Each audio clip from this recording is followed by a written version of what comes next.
So today the planning is to study about the thermodynamic cycles for IC engines. You are aware of thermodynamic cycles, so you have studied those things in your third semester thermal science course. So we will be revising some of those things, and then probably towards the end of this class or in the next class, we'll see how those cycles fits into actual engine. So what we have studied during third semester is called air standard cycles.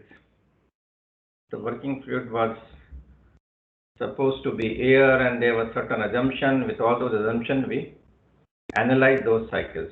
So today the planning is to revise those things, and then probably in the next class will study a cycle called fuel air cycle, where the working fluid is not air but it's fuel.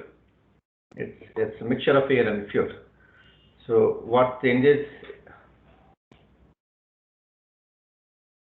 to be incorporated, those things we'll study. So probably for next 3 or 4 class, we'll focus on the thermodynamic analysis of the processes which are taking place inside the cylinder during those 4-stroke engine or during those 2-stroke engine. So more or less the processes remain same for auto and diesel, for petrol and diesel engine, but air standard cycles are different, so we'll analyze those cycles. So what you have studied in your thermal science was about the heat engine.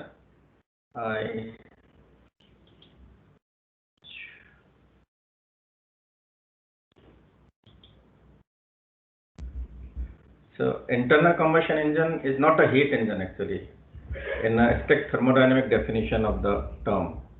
So what you have studied is a engine which takes heat from a high temperature reservoir, which is maintained at some temperature T1, and the working fluid in the engine operates in a cyclic manner. Should be clockwise. The direction of arrow is reverse. It should be clockwise. So this operates in a cyclic manner, and then this engine rejects heat to another reservoir called low temperature reservoir or sink, and the difference of heat transfer from high temperature reservoir to a low temperature reservoir is the work output by the engine. So this T1 is supposed to be more than T2, and this working fluid operates in a cyclic manner. So the state of the fluid changes from state 1 to 2 to 3 to 4, and then come back to the same state. Now the internal combustion engine is not a heat engine in a strict manner, because the engine boundaries do not define in a closed system. The working fluid does not execute a thermodynamic cycle in a IC engine, as in case of heat engine. And the temperature change which takes place in an IC engine is not because of the heat transfer from a high temperature reservoir and a low temperature reservoir. The heat generated or heat transfer is because of the chemical reaction taking place between air and fuel, because of the combustion process taking place inside the engine. So we'll say engine boundaries are not a closed system. Then working fluid does not operate in a closed thermodynamic cycle, and heat transfer is not due to interaction between source and sink. So an internal combustion engine can be analyzed as an open system, so where reactant enters the engine and some heat transfer, work transfer takes place, and then the products move out of the engine. So it's a flow process, something getting in and something getting out. So if you recall from thermal science, this is not a closed system type of thing. It's an open system. So internal combustion, it can be best be analyzed as an open system which exchange heat and work with the surrounding environment or the atmosphere, the reactant fuel and air flow into the engine, and the product, which are actually the exhaust gases, they flow out. The cycle which we will be discussing are not thermodynamic cycles. Rather, each is a sequence of processes through which we can follow the state of the working fluid as the engine execute a operating cycle. So that the cycle here means the operating cycle of the engine, the 4 strokes of the engine, the compression, expansion, power stroke, and suction. So these 4 strokes constitute one operating cycle of the engine. So during this one operating cycle, what all operations, what all thermodynamic changes take place in the working fluid, that we will study while studying about the thermodynamic cycles.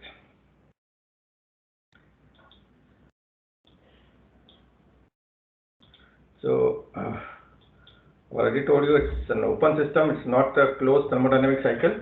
So sequence of processes through which we can follow the state of the working fluid as the engine execute a complete operating cycle.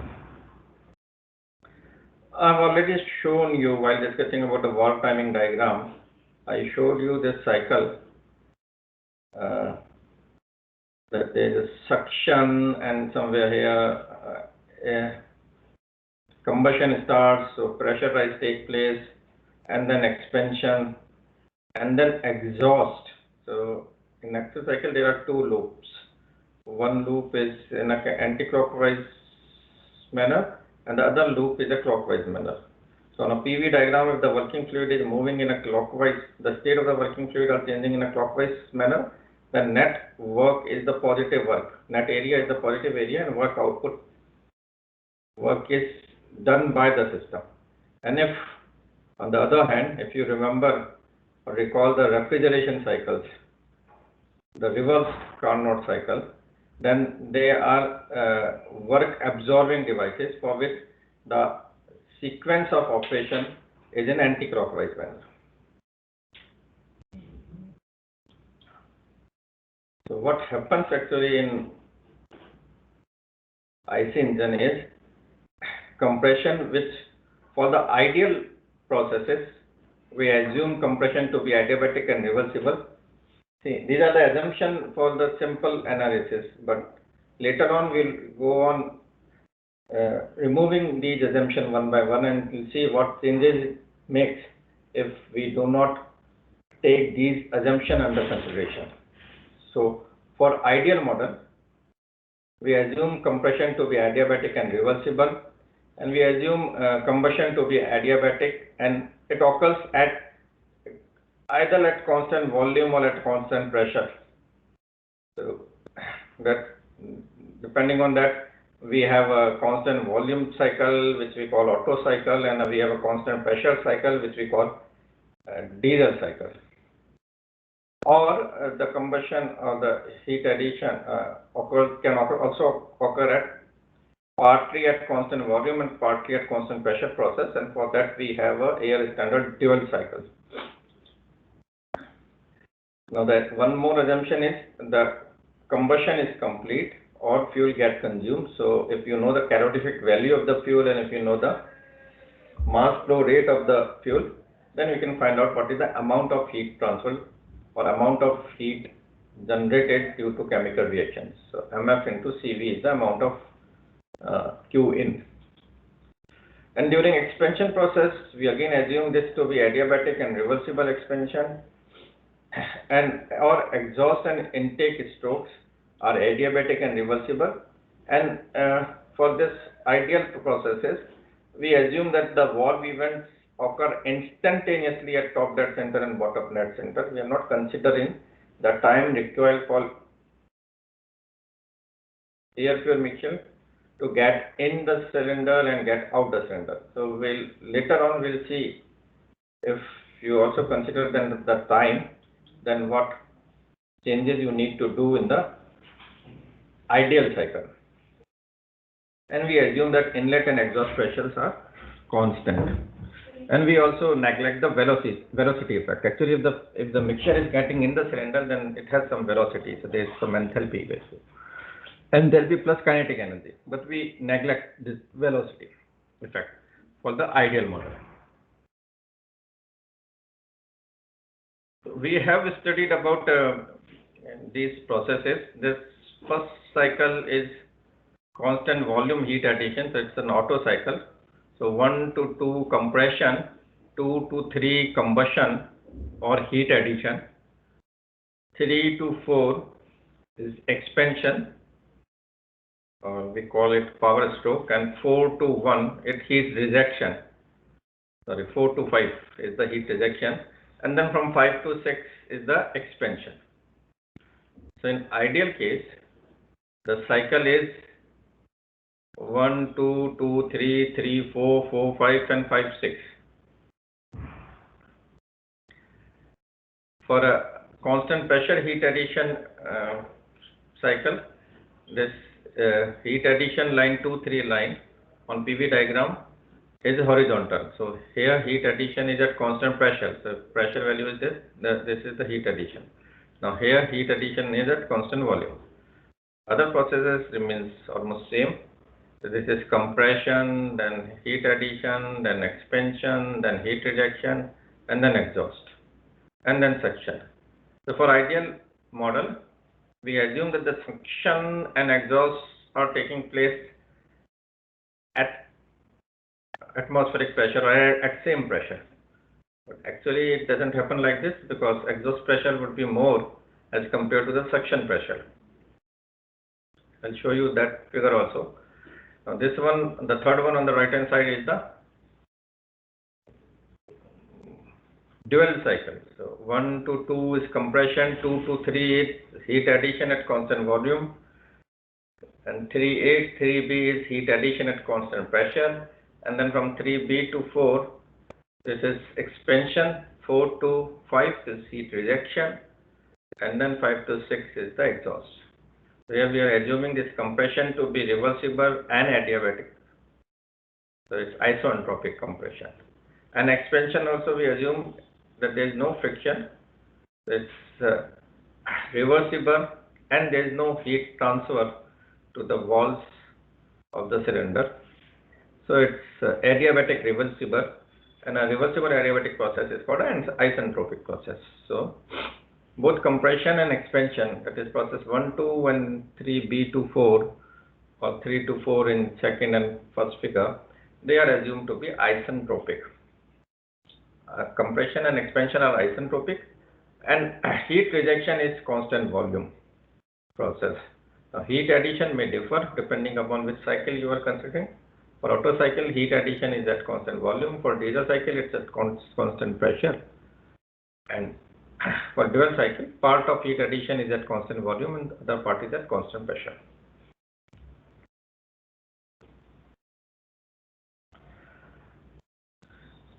Now, if it's a throttle operation, that means that the volume is not up to its full capacity. So what happens is 1 to 2 is compression, 2, 3 is heat addition, 3, 4 is expansion. Now 4 to 5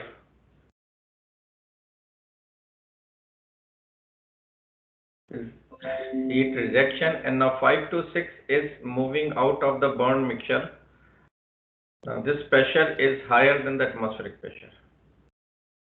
Okay, and then the intake would be from a lower pressure. So the suction stroke will take place at a pressure which would be lower than the exhaust pressure. 7 to 1 is the suction. Other thing remains same. So this is a cycle for a throttled operation. That means the exhaust pressure is more than the inlet pressure.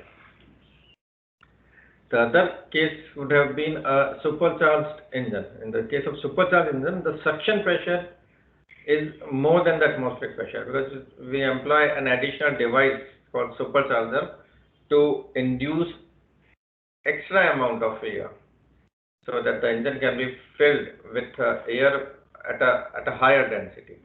So the larger amount of air fuel mixture will produce more power in one cycle.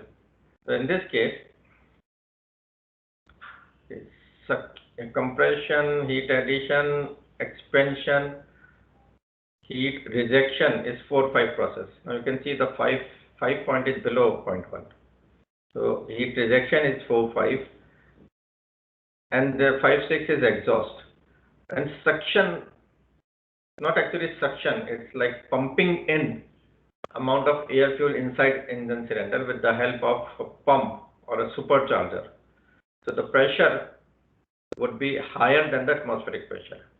So this is the suction, and then compression, and then heat addition, expansion, and all those processes.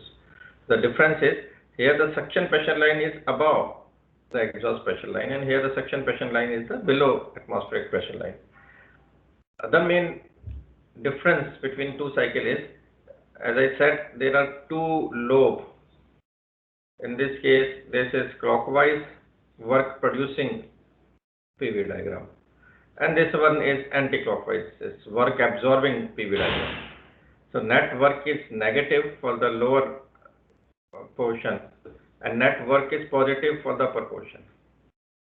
So the difference or the net work output during this cycle would be area of this cycle minus area of the cycle which is shown below. Now in this case, both are clockwise, 1, 2, 3, 4, 5, and 5, 6, 7, 1. So net work output for this cycle, which is shown in this PV diagram, would be area of this cycle plus area of the cycle which is down below.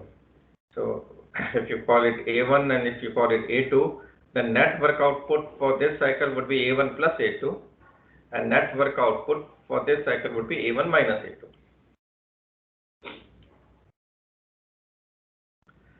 So we'll consider one cycle.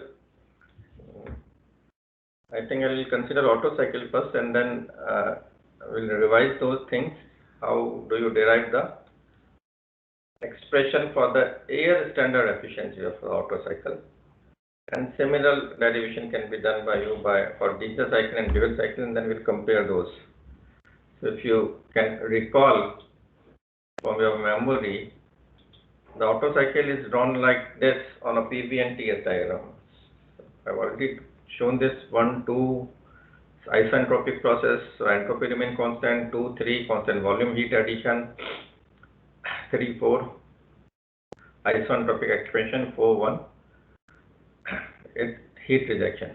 These cycles do not take place inside engine. I'm just revising air standard cycle. Okay.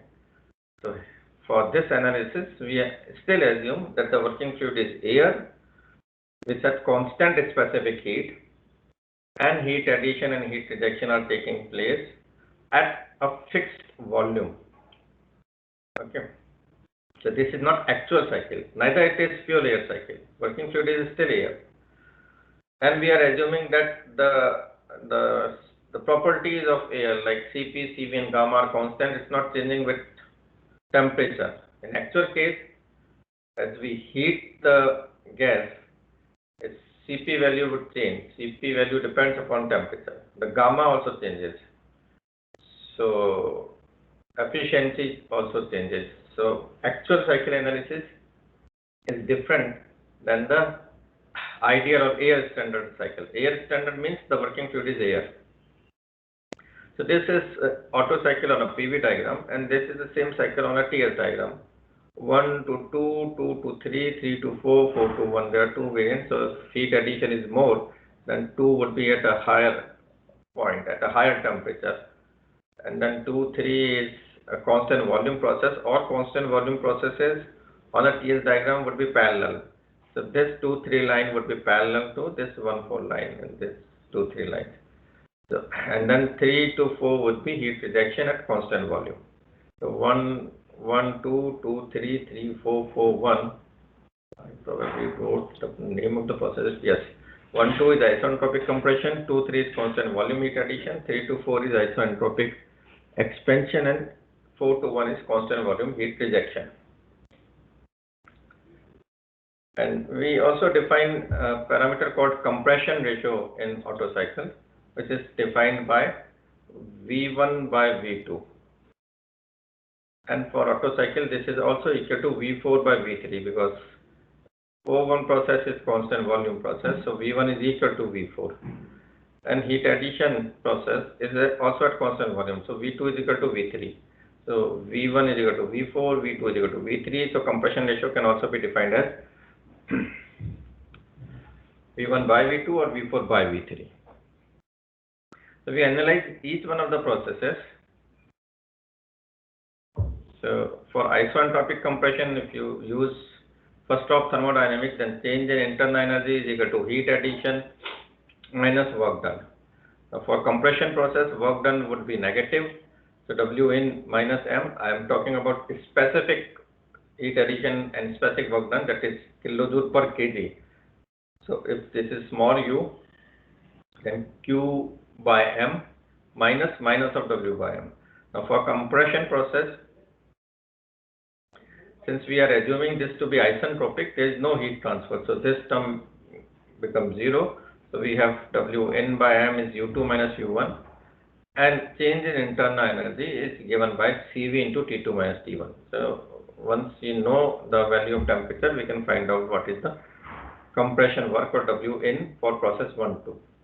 And this T2 and T1 are related with V1 and V2 for isentropic process. Since we are assuming this process to be isentropic, so for isentropic we have this relationship that T2 by T1 is equal to V1 by V2 raised to power gamma minus 1. So this actually is gamma, ratio of specific heat, Cp by Cv. So that means if you know the compression ratio, then we can find out T2. So T2 is equal to T1 multiplied by compression ratio raised to power gamma minus 1. So if you know the compression ratio is a design parameter, not operating parameter. Temperature T2 is a operating parameter. Okay, it depends upon operating condition. But volume V1 and V2 for Otto cycle is a design parameter. It depends upon the stroke bore and the clearance volume. If you read about the clearance volume and the swept volume and for an engine, the ratio of summation of clearance volume and swept volume divided by the divided by the clearance volume is the compression ratio. So this is a design parameter. So given engine, you can know what is the compression ratio. So if you know the compression ratio and if you know the initial temperature usually would be the atmospheric temperature because air is sucked in from the atmosphere. So if you know the initial temperature in Kelvin, if you know the compression ratio, then we can find out the temperature at the end of the compression stroke. So you can know what is the T2. And pressure, temperature, volume are related by the gas equation. So P1 V1 by T1 is equal to P2 V2 by T2. So that's why you can find out P2 provided P1 is known to you. So T2 T1 known because it depends on compression ratio. P1 V2 are the design parameter of the engine. P1 atmospheric pressure, so we can know what is the pressure at the end of point 2. At the end of the compression stroke, we can know what is the pressure and temperature. This is about isentropic compression. For constant volume heat addition, again using first of thermodynamics, change in internal energy is equal to heat addition minus work done. And for constant volume heat addition, here we are assuming that the piston is not moving during the heat addition process. So work done is 0, it's stationary. In this case it was moving, so there was work done. But here heat addition was 0. Here there is heat addition but work done is 0. So this quantity is 0. So Q kilojoule per kg is given by change in the internal energy, which is again CvT3 minus T2. And if you know what is the amount of heat addition, then we can find out the value of T3. Cv for air is 0.717. T2 we have already calculated from here. So we can find out what is the value of T3 provided we know what is the amount of heat addition. How do you know what is the amount of heat addition? For that you need to know what is the calorific value of the fuel and what is the mass flow rate. So M, that mass flow rate multiplied by calorific value, is the amount of heat transferred during the chemical reaction. So MF into Cv. This is the amount of heat addition.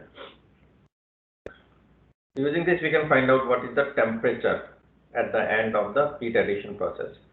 And again from gas equation we have P3 by P2 is equal to T3 by T2, and from this equation we can find out what is the value of P3, that is at this point what are P3. So at this point you can find out what is V3, what is P3 and what is T3. Then you can know for process 3-4, okay, 3 to 4 is the expansion process, isentropic process, and during this process, since we have assumed this to be isentropic expansion, isentropic means reversible adiabatic, so there is no heat transfer. So if you apply first law of thermodynamics, change in internal energy is equal to heat transfer minus work transfer, and since this Q becomes 0, so this equation becomes U4 minus U3 is equal to minus of W out by M. So W out by M is U3 minus U4, which is again CV into change in the temperatures. And again, temperature ratio can be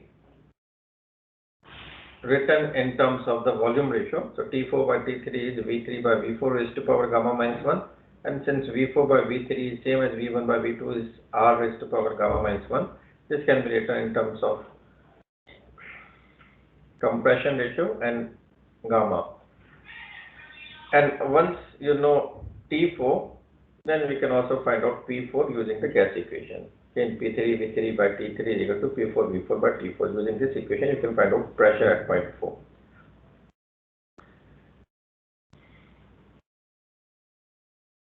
Then for constant volume heat removal, again we assume during this process piston is stationary at bottom center or bottom dead center.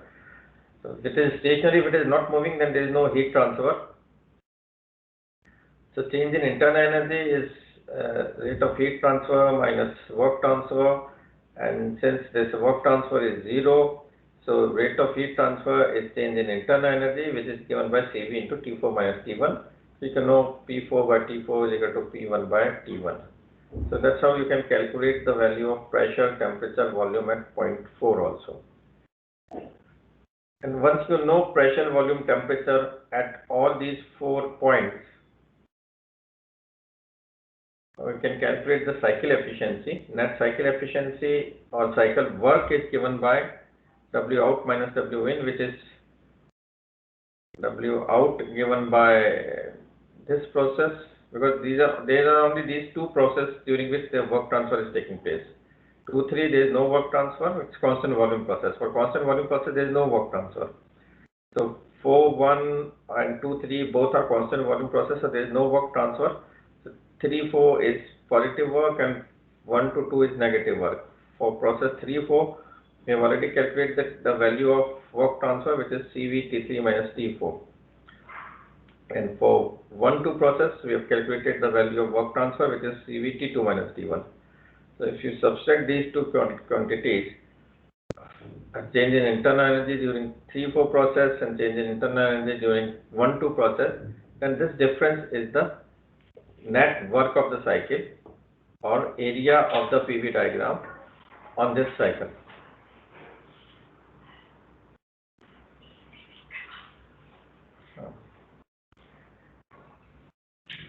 So cycle thermal efficiency is given by net work of the cycle divided by heat input. Heat input, again, this is the process 2, 3 during which heat is added in this process. So this is the amount of heat added in the cycle. So if you write net work of the cycle divided by heat input, after some mathematical manipulation, you can convert this as 1 minus U4 minus U1 divided by U3 minus U2, which is in terms of temperature can be written right there. And again, some mathematical manipulation, and this can be written as 1 minus T1 by T2. So cycle efficiency can be written as 1 minus 1 by R raised to power gamma minus 1. So this derivation all of you must have done. You might have also solved a lot of numerical problems based on this formula. So what does this formula tells you? It tells you about the relationship between the efficiency of the cycle and compression ratio and ratio of specific heat. So there are only 3 parameters. R is the compression ratio, K is the ratio of specific heat, and neta thermal is the air standard thermal efficiency of the cycle. What happens if you increase the value of R? Is the thermal efficiency increases or it decreases? Hello? It would increase. Increases.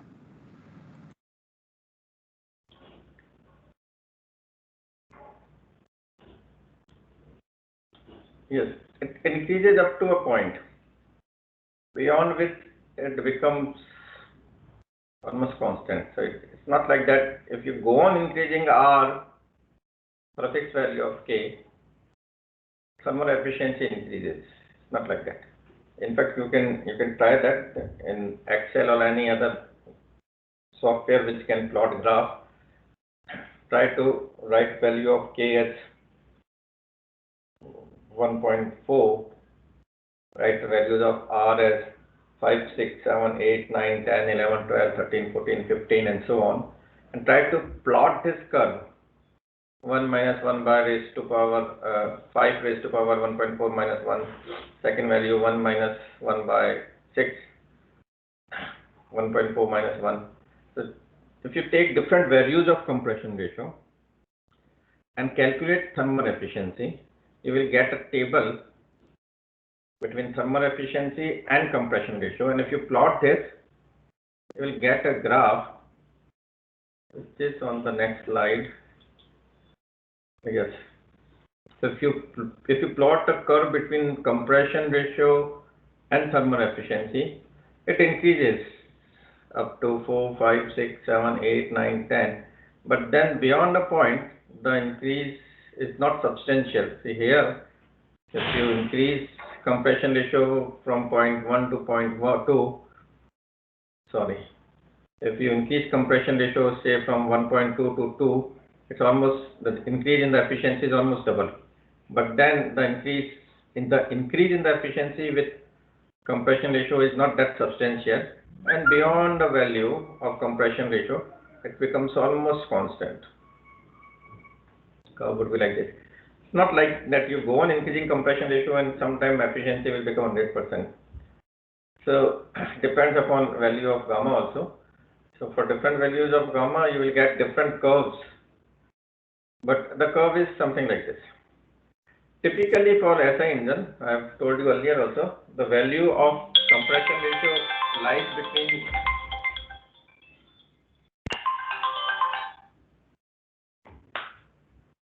7 and 10. For some of the modern vehicle, it's also 11, but it's never beyond 11 for SI engine. You're talking about SI engine. So that means the value of air standard efficiency will lie between these values. So something around 0.52 to 62, between 50 to 60%. It cannot go beyond 60% if the compression ratio is limited to 10 or 11. However, if you can increase the compression ratio, thermal efficiency of ideal engine will increase. So there is a scope. There is a scope up to this point to increase the efficiency of Otto cycle. But we cannot increase compression ratio in case of SI engine. Why? I think I told you once.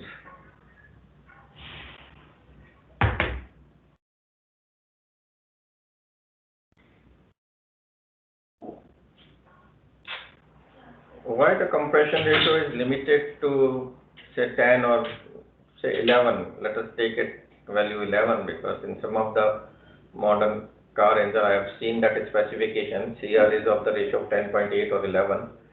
But I have never seen a CNG engine or a petrol engine in market whose compression ratio is 12 or 13 or 14 or 15. Although if you increase the compression ratio, efficiency should increase.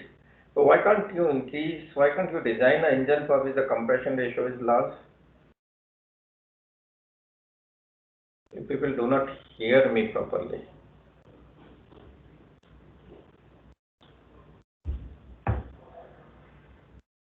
So smoother working, but inertia of parts becomes higher. Inertia Inertia cannot be higher than the inertia of CI engine, where the compression ratio is of the order of 22, 24. Those engines are also working.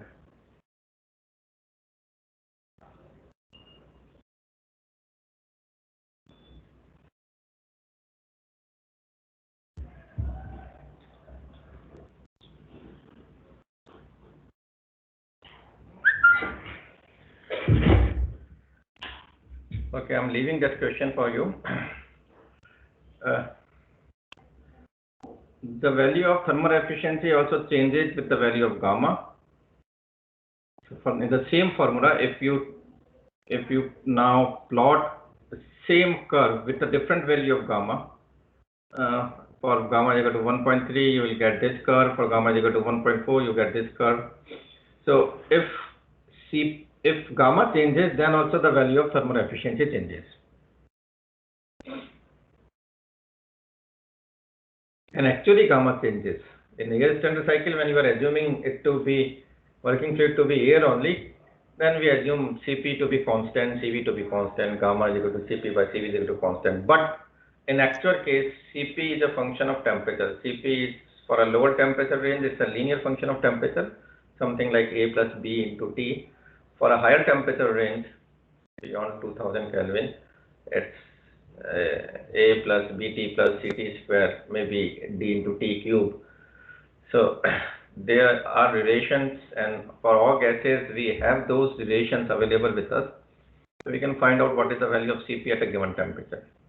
So what I'm saying is, for different values of gamma, air standard efficiency or indicated efficiency would be different depending upon the value of gamma. So if you want to increase the work output, what you should do? What are the available options? These are two options which I am talking about. Either you can increase the compression ratio. How can you increase the compression ratio? Say you want to increase the area of this cycle 1, 2, 3, 4. So you can start say well below 0.1 or at a slightly increased volume, say 1, 2, 3, 4. The area would increase. So this is the additional one area which can be increased by increasing R. Or you can increase the Qin. So instead of 2 to 3, go beyond 3 dash, double dash. So pressure also increases, temperature also increases, and now the cycle area is 2, 3 double dash, 4 double dash 1, which is more than 1, 2, 3, 4. So this is additional increase in the work output. So net cycle work of engine can be increased either by increasing the R or increasing Qin. There is one more term which you studied. It's called indicated mean effective pressure, which is given by work output of the cycle divided by the swept volume, V1 minus V2. And swept volume can be written as, if you can take V2 out, you get, if you can take V1 out, you will get V1 into V2 by V1 minus 1. And this W can be written in terms of Qin and thermal efficiency. W is Qin into thermal, because thermal efficiency is W divided by Qin. So this is the equation for indicated mean effective pressure in terms of heat added and thermal efficiency. Excuse me, sir. Anji. Sir, could you please repeat that question again, the compression ratio question that you asked? I asked that if you increase the compression ratio, yes, thermal efficiency increases. Yes. That's an established fact because we have this formula. Around 10 or 11, yeah. You asked in that actual engine, the engine which are available nowadays in the market, the compression ratio is never beyond 11.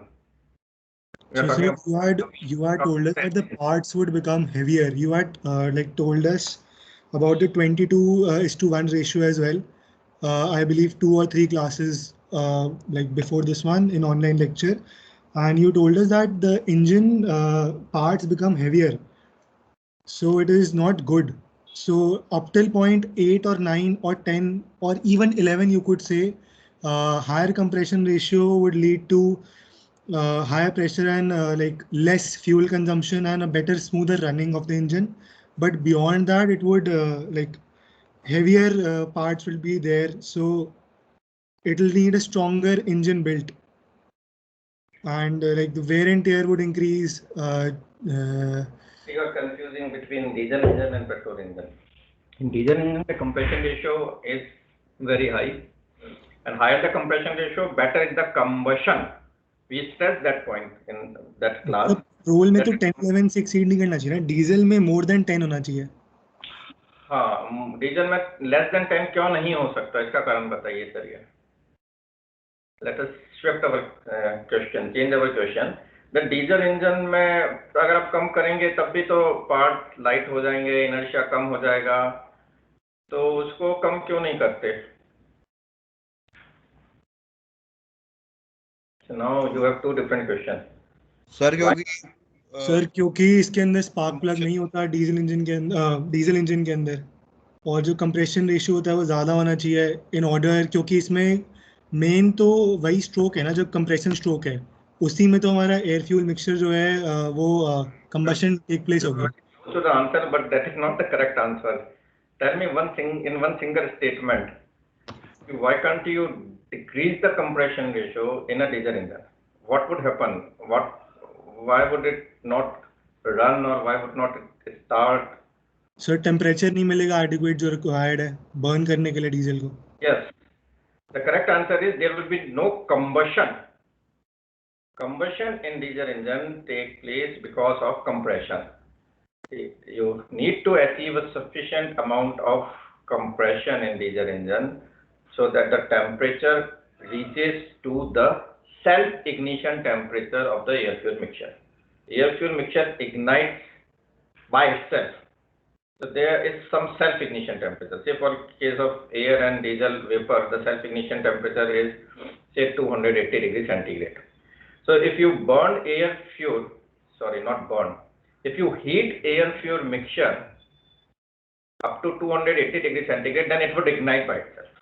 Now, how do you heat that air fuel mixture by 280 degrees centigrade? In case of engine, this is done by compression. So we compress it to a point so that the temperature reaches to that self-ignition temperature so that it ignites by itself. There is no like matis ki tilli nahi hai wahan pe. Okay, so you'll have to heat the vapors up to a point. Up to what point? Up to the self-ignition temperature. Now, the self-ignition temperature is a property of air fuel mixture. For different air fuel ratio, for different fuel, this SIT value is different. So I have taken a typical value of 280. It can be 250, 270. For petrol, it's 500, of the order of 500. For diesel, it's of the order of 300 degrees centigrade. So if temperature is not reached up to that particular value, then ignition won't take place and combustion won't take place. So that's why in case of diesel engine, you cannot decrease compression ratio beyond a value. उतना compression ratio तो करना ही पड़ेगा जितना compress करने से उस अंदर का air fuel vapors का self ignition temperature achieve हो जाएगा. So that's correct answer. Now the first question. This was the second question. Why can't you increase the compression ratio in case of a SI engine? SI engine we have a spark plug. Sir क्योंकि उसमें compression की वजह से पहले ही हो जाएगा।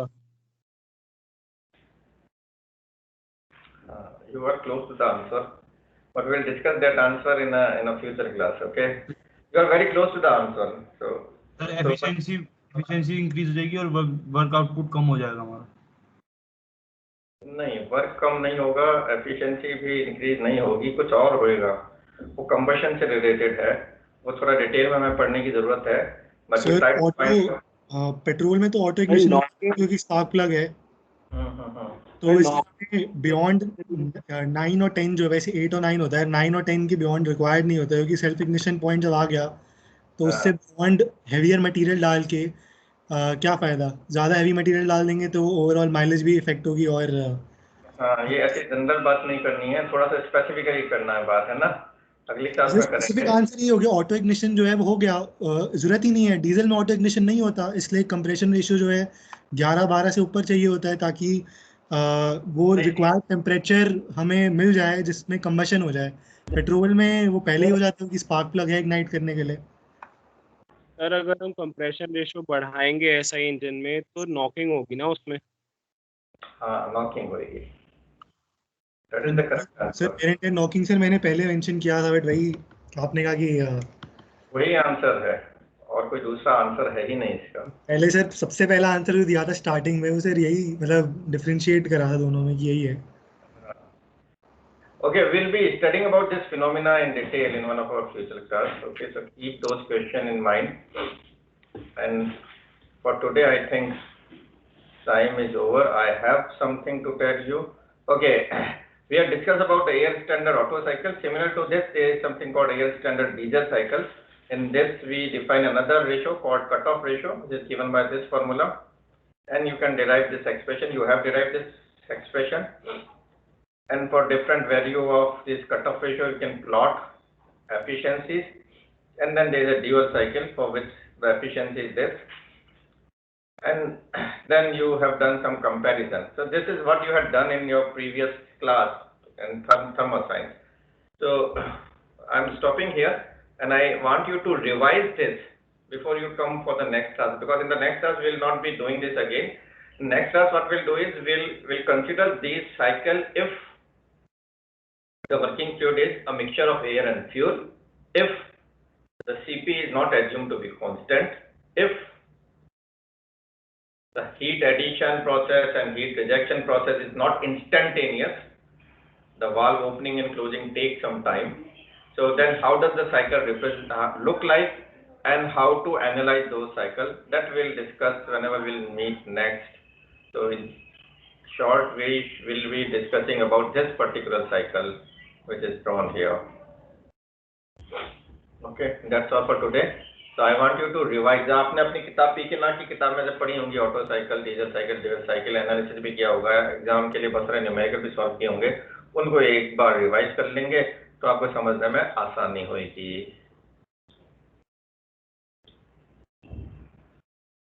I have downloaded the attendance. If you wish to leave, you can leave. You can go to your next class. That's all for today. Thank you. Thank you, sir. Thank you, sir.